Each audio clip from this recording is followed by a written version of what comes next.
au deuxième sujet de notre soirée, le double langage des mercenaires israéliens en Côte d'Ivoire.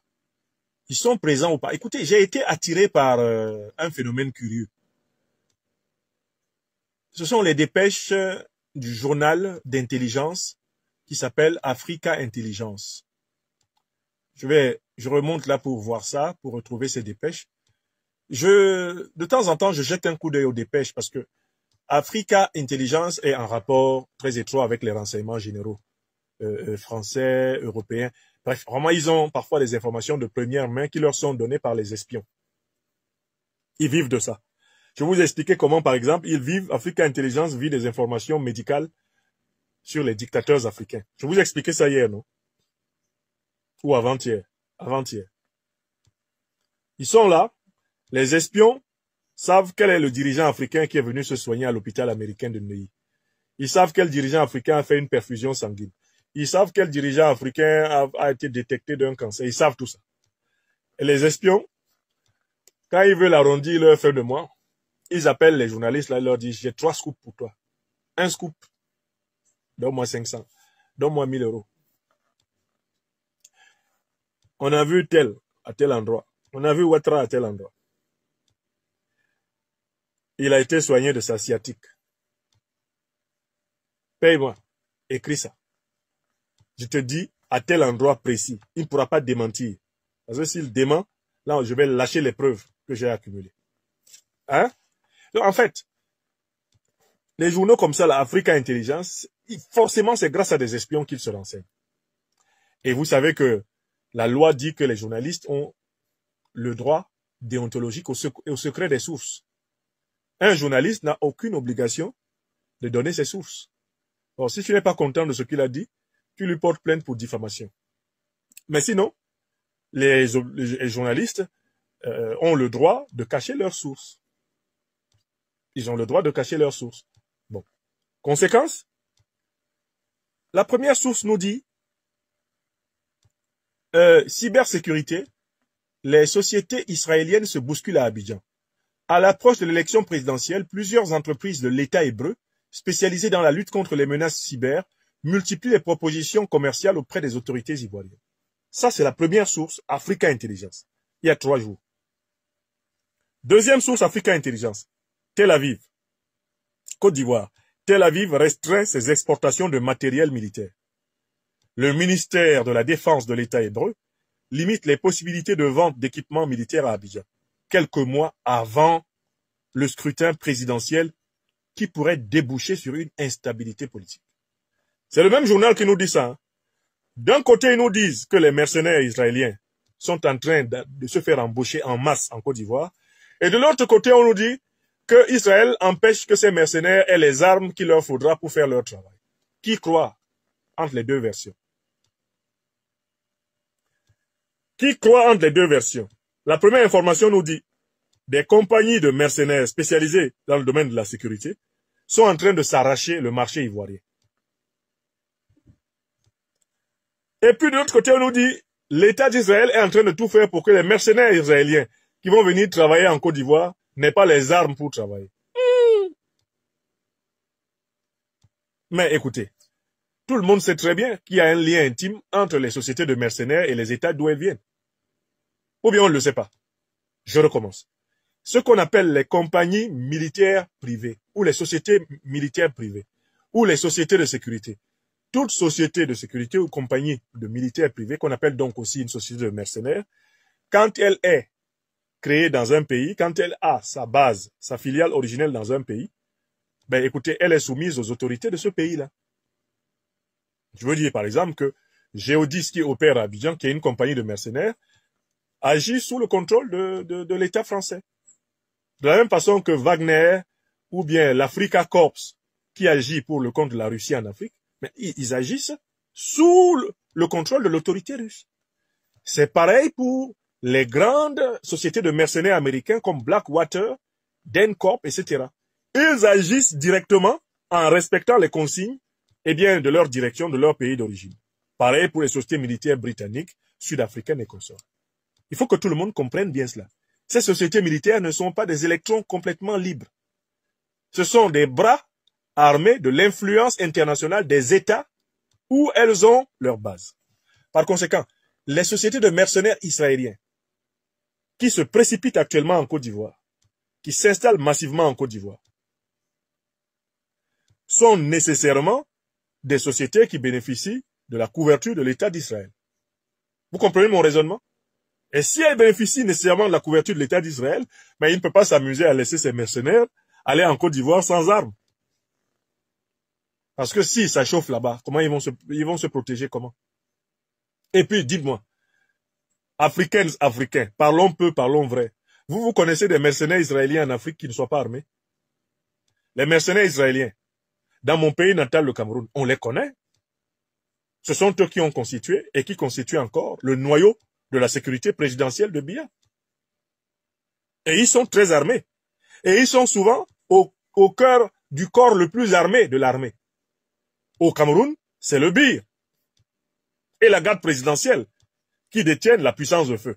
Et à l'intérieur se trouvent les conseillers israéliens. Il fut même un temps où ils dirigeaient carrément ces corps. Au Cameroun. Bon, c'est une situation comparable dans beaucoup d'autres pays.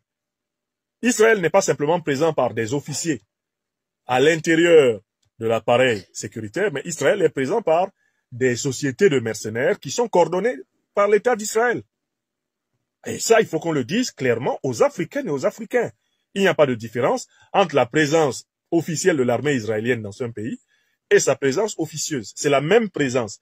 Parce que si vous regardez la structure des sociétés de sécurité d'Israël, vous verrez que c'est les officiers israéliens qui sont à la tête de ces sociétés.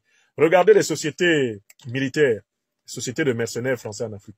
C'est des officiers français qui ont pris une courte retraite, etc., qui sont à la tête de ces... C'est pareil pour les États-Unis.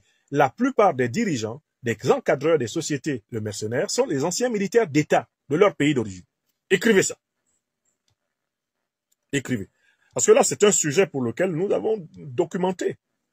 Alors, on essaie de nous mélanger là. Je fais l'hypothèse que Africa Intelligence a publié que les sociétés militaires israéliennes se bousculaient à Abidjan et s'est fait taper sur les doigts. Les concernés leur ont dit, ah, vous voulez avoir des problèmes? Publiez vite une contre-notice pour dire que on nous a dépourvus d'armes, qu'on ne veut pas nous donner les armes et que nous serons inoffensifs. Donc en fait, la première publication a été vécue comme une bourde, comme une trahison.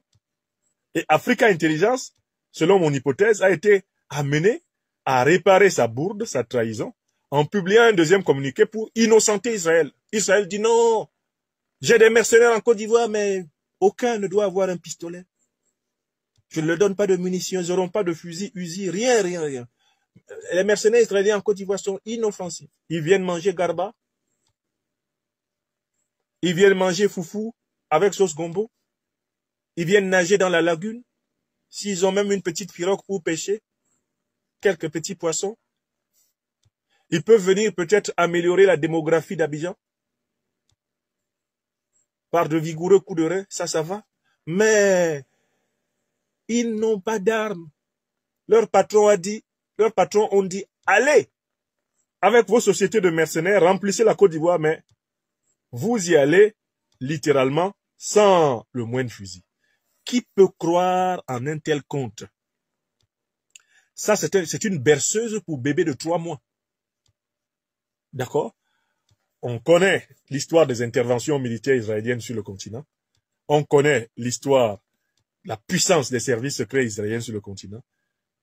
Ils ne peuvent plus se cacher derrière leurs petits doigts. Donc, nous prenons acte du fait qu'il y a une forte présence militaro-sécuritaire de l'armée d'Israël en Côte d'Ivoire, par la volonté de Ouattara Draman. On peut comprendre Ouattara Draman, puisque Israël, c'est aussi en partie le pays de sa femme. Ou bien c'est faux? Vous ne savez pas que sa femme est aussi d'origine israélienne? Elle est aussi d'origine israélienne, elle peut revendiquer la nationalité israélienne, la nationalité française, la nationalité ivoirienne maintenant, et la nationalité même algérienne, je crois qu'elle est née en Algérie, et qu'elle y a grandi. En tout cas, elle a passé beaucoup de temps en Algérie. Donc, il faut savoir que Mme Ouattara a des attaches familiales. avec Israël, puisqu'elle a une partie de sa famille qui est d'ascendance juive. israélienne, d'ascendance israélienne. Donc, on ne va pas nous endormir. Africa Intelligence, vous nous avez déjà informé qu'il y a un rush des compagnies de mercenaires israéliens en Côte d'Ivoire. Ça, c'est déjà noté. Vous n'allez pas effacer ça. L'opinion a noté. Ça ne sert à rien de rétro-pédaler pour nous pondre des contre-informations qui veulent jouer à l'effet d'une gomme. Mais ce que vous avez écrit dans notre esprit, en lâchant la première information, vous l'avez écrit avec un stylo d'encre indélébile. Vous ne pouvez pas gommer ça. On sait qu'il va falloir compter dans la défense désespérée du régime de Ouattara Draman. D'ici sa chute, il va falloir compter avec les mercenaires israéliens. Mais je voudrais quand même rappeler qu'ils n'ont jamais sauvé un régime quand il doit tomber. Hein. Ils étaient avec Mobutu, non? Ce sont eux qui étaient la colonne vertébrale de la DSP, la direction, la division de la sécurité présidentielle de Mobutu, au sommet de sa puissance. C'est Israël qui a monté ça, mais quand il a fallu lâcher Mobutu, on n'a même pas laissé qu'il aille se soigner en Israël. Et ses compagnons de circonstance, comme tout bon mercenaire, se sont volatilisés. Quand c'est compliqué, ils font souhait, ils s'en vont. Donc celui qui est en Afrique, là, avec une dictature en main, et qui compte sur les mercenaires israéliens, d'abord, combien sont déjà morts pour un chef d'État africain? Les chefs d'État tombent. Mobutu est tombé, il y a eu combien d'Israéliens qui sont morts pour lui? Mais il n'y en aura pas pour mourir pour Ouattara Draman. Il n'y en aura pas. Ils vont se chercher. Si la situation est intenable, ils sont les premiers à partir. Mais oui! C'est pour ça qu'ils ne peuvent pas s'amuser à venir sans matériel. Et leur matériel le plus important, c'est le matériel héliporté. Parce que ils sont très forts dans ce que nous on appelle à Abidjan Fraya. Béou. Gagner temps. Oui, oui.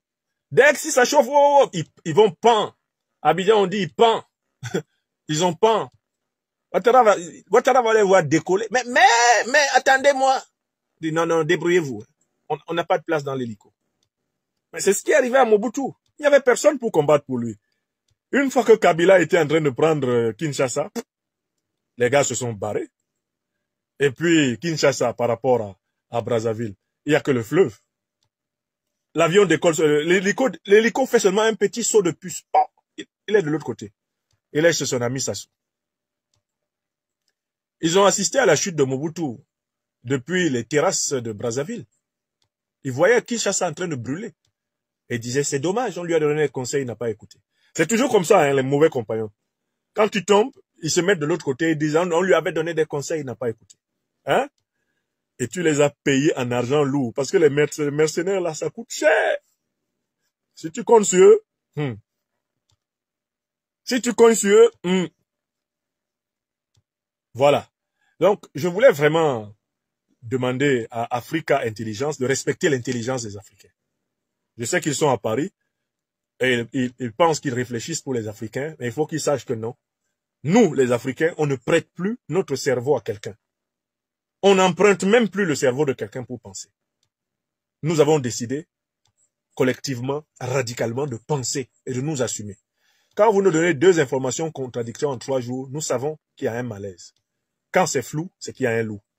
Et le loup qui vous manipule pour nous faire croire que tout d'un coup les mercenaires vont être des sans-dents à Abidjan.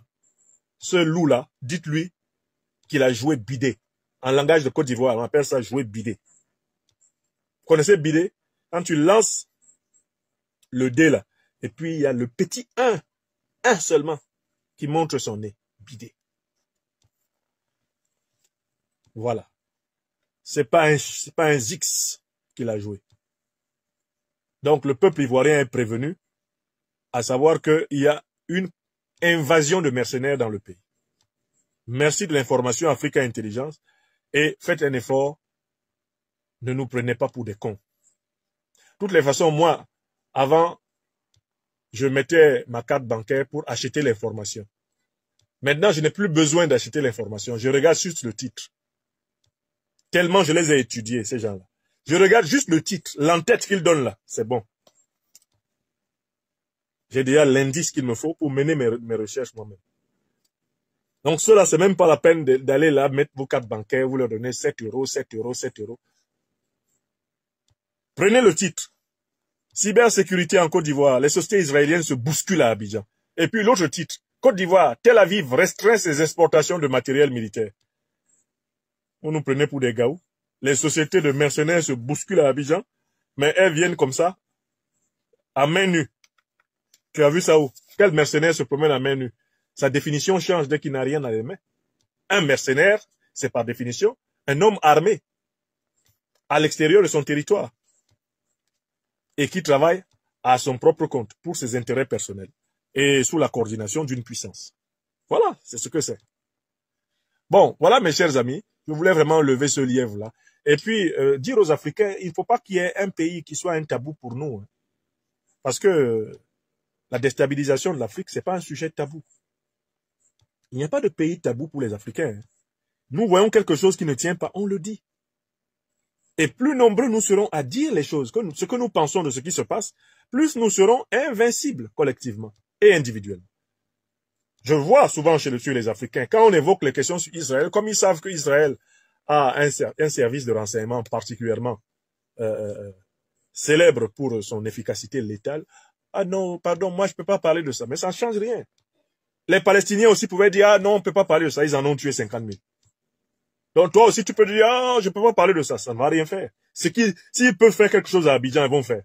Toi qui ne peux pas parler de ça là, et qui est assis, je sais pas, à Manchester en Angleterre, ça ne va rien changer alors. Parce que ce qui va arriver, parce que tu t'es tué là, ça va quand même arriver. Alors que si on en parle, ils comprennent que nous savons qu'ils sont là. Et que nous réfléchissons à ce qu'il faut faire pour les empêcher de nous avoir, collectivement. C'est ça l'intérêt de l'information et de l'éveil politique. C'est que là, par exemple, les mercenaires israéliens qui sont en Côte d'Ivoire vont dire « Ah, ce Franklin Nyamsi, il est au courant. Il en a parlé à combien de personnes? Il y avait combien de personnes dans son émission ?» On va dire « Attention, ces émissions, c'est 40 à 50 000 personnes en direct. » Ah, oh d'accord. Ah ben ça veut dire que notre entourloupe n'est pas passé. Hein. Le truc d'Africa Intelligence, ça suffira pas. Hein. Va falloir qu'on fasse un peu plus d'efforts de camouflage. Oui! Il faut leur donner des difficultés. Les gens qui viennent nous créer des difficultés en Afrique, il faut leur créer quand même des difficultés. Parce que si on ne fait pas ça, ben bon, ils vont nous faire souffrir collectivement, comme d'habitude. Et c'est pas parce qu'on va dire, ah non, ceux-là vraiment, ils sont pas gentils. Mais ils sont pas gentils, ils sont pas gentils. Ils seront pas plus gentils parce que tu as peur qu'ils ne soient pas gentils. Ils seront ce qu'ils sont. Toi, sois ce que tu dois être. Ne passe pas ton temps à déterminer ton être par l'être supposé des autres. Sois. Il y a quelque chose qui ne va pas dans le pays. On nous annonce une invasion de mercenaires. Nous en prenons acte. Ensuite, on dit ils sont venus sans armes. Nous disons non, ne nous prenez pas pour des cons. Vous avez dit qu'ils sont là. Et nous savons qu'ils sont armés. Et nous leur disons que nous savons qu'ils sont armés. Mais quand des millions d'êtres humains se lèvent pour demander qu'on leur rende leur souveraineté, c'est pas une poignée de mercenaires israéliens qui peuvent y faire quelque chose. S'ils pouvaient y faire quelque chose, ben, ils auraient fait ça à Kinshasa, on aurait vu. Il y a beaucoup de régimes africains qui sont tombés dans les mains des mercenaires israéliens. C'est eux qui étaient supposés les protéger. Les régimes sont tombés. C'est tombé pourquoi? Parce que le niveau de prise de conscience du peuple africain en question était tel que bon, ils étaient obligés de grimper dans leurs hélicoptères et de se chercher. Voilà la vérité. Et il faut décomplexifier, il faut déculpabiliser les Africains de ce point de vue. Il faut les désinhiber. Parce qu'il y a trop de vérité bloquée et cachée dans l'Africain. L'Africain, c'est comme une femme enceinte qui n'a jamais accouché. Ça me fatigue ça quand je rencontre mes frères et sœurs africains qui ont des têtes de femmes enceintes qui n'ont jamais accouché. Vous avez déjà vu quelqu'un? Vous le regardez dans les yeux comme ça, vous sentez qu'il a envie de dire quelque chose, mais il ne dit jamais. L'Africain, malheureusement de cette époque, c'est souvent quelqu'un qui est comme une femme enceinte qui n'a jamais accouché. Tu le vois, tu sens qu'il est enceinte. Tu sens qu'il est enceinte de paroles non dites, de vérités cachées, de souffrances non exprimées. Tu sens même qu'il est constipé d'un point de vue psychique. La constipation psychique. Et tu lui proposes donc un laxatif. Tu lui proposes de se relaxer et de parler. Et il tremble d'être libéré. Il commence à te dire des demi-vérités. Ah, ce sont des choses que nous tous on sait. Mais vraiment, moi, je ne peux pas parler de ça. Tu ne peux pas parler de ça. Ça n'empêche pas que ça va te faire. Vous pensez que tous les Palestiniens là qui ont été tués faisaient la politique? Les enfants en train de dormir dans leur lit ne font pas la politique. Il y a même des gens qui étaient à politique dedans. Il y a des gens qui étaient en train d'enseigner, de faire les devoirs de leurs enfants le soir. La mort les a trouvés là. Donc, il faut dénoncer ce qui menace toutes nos vies. Et il faut le dénoncer courageusement. Parce que c'est la seule façon de faire reculer la menace. Faire prendre conscience aux menacés qu'ils sont menacés. J'aime l'anecdote de Rigobert Song, ancien sélectionneur de l'équipe de football du Cameroun. Il dit, quand tu es en danger, et que tu sais que tu es en danger, mais tu n'es plus en danger. Mais c'est quand tu es en danger que tu ne sais pas que tu es en danger. C'est là que tu es en danger. On peut appliquer ça à l'Afrique. Afrique, les menaces qui pèsent sur toi, si tu en prends conscience, sache que ça veut dire que tu as commencé à les résoudre. Mais quand il y a des menaces qui pèsent sur toi, et que tout l'effort que tu fais, c'est de ne pas voir ces menaces, elles te balayeront encore plus facilement. Écris ça. Écris. Tilana. Tila Yomi. Tila. Les menaces dont tu prends conscience sont celles que tu maîtrises le mieux. Les menaces dont tu ne prends pas conscience sont celles qui te maîtrisent le mieux. Alors choisis. Tu préfères être maîtrisé par les menaces ou tu préfères maîtriser les menaces? Ta dignité, ta prospérité, ta fécondité, elle est du côté de la maîtrise des menaces. Donc il faut appeler un chat pour vivre pleinement une vie d'homme. Le chat, c'est le chat. Vous m'envahissez avec des mercenaires, ne venez pas me dire que vous êtes venus sans armes. Non. Gang, Babou, Tere, Tokel Toyara, ça ne passe pas. Voilà. Sujet suivant. Sujet suivant. Veuillez tout simplement vous abonner et activer la cloche de notification pour ne rien rater. Retrouvez Africa sur YouTube, Facebook, TikTok.